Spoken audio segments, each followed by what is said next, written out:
Hey, this is Lynn. I'm your breakthrough coach, and today I'm going to be coaching you on how to get through a panic attack. And the reason I'm doing this today is because I just had one myself last week, and I took note of everything that I did so that I could help coach you through this space. If you have body memories, which this panic attack in me last week was a body memory, it kind of hijacks your body, hijacks your brain, and it stops you from thinking. It stops you from coping, stops you from learning. In that space, the biggest thing that helped me was knowing that I was in a panic attack, that I was in a body memory, and I knew that I was in a good healing place because I could actually recognize that that's the place that I was in. So if you can do that when you have a panic attack, when you go into body memory, if you can realize that is what is happening outside of your body and your brain getting hijacked, then I want you to know you're in a really good place, even though it doesn't feel like a good place at the time. This is what happened to me. There's somebody in the room that created a loud noise with a horn. And the noise was so loud, it was like 2 feet from me, that it actually plugged my ears for like 2 days. I know that I thought I had permanent ear damage, but I came out of it, luckily, thank God. So when you're in that space, that horn went off, my body, my muscles just started constricting and contracting, and it's like I had no control over what my body was doing. So in a body memory, your body is reacting to something. Your brain most of the time doesn't know what is going on.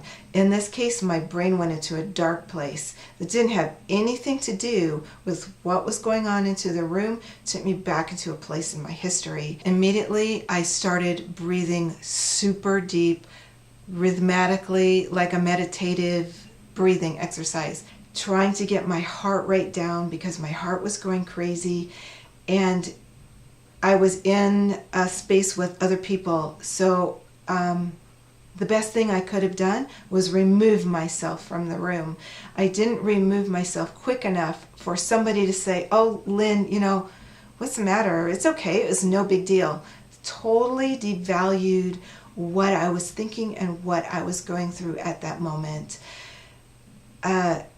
In that place, you have to realize that not everybody will understand what you've been through. They've never walked in your shoes before, so how could they know you, and how could they know what is going on inside of you? You have to forgive a person in this place because they just don't understand you, and they don't understand the space that you're in. A lot of times you can go into a rage, and sometimes your rage can last for hours or days because of the anger and the shock that it creates in your body just at that very moment. And you have to realize with your brain that you're in a bad place right now. You're in a panic place, and you need to remove yourself from that situation. And I just breathed really deep, really slow, and I told myself, I'm not in that dark place. I'm here. It's now, and it's going to be okay. And calming myself like that, I was able to come out of a panic place and come from surviving mode back into daily life. I'm hoping this helps someone that is having problems with panic and rage and just irrational emotions within that time. Believe me, in that time it will all feel very rational to you, but as you think through it, you'll know that your emotions are irrational.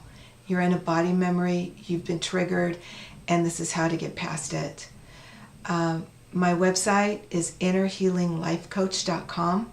I hope that I've been able to help you overcome this adversity in your life today and bring you back into a safe place where you're just not in survival mode, but you're thriving.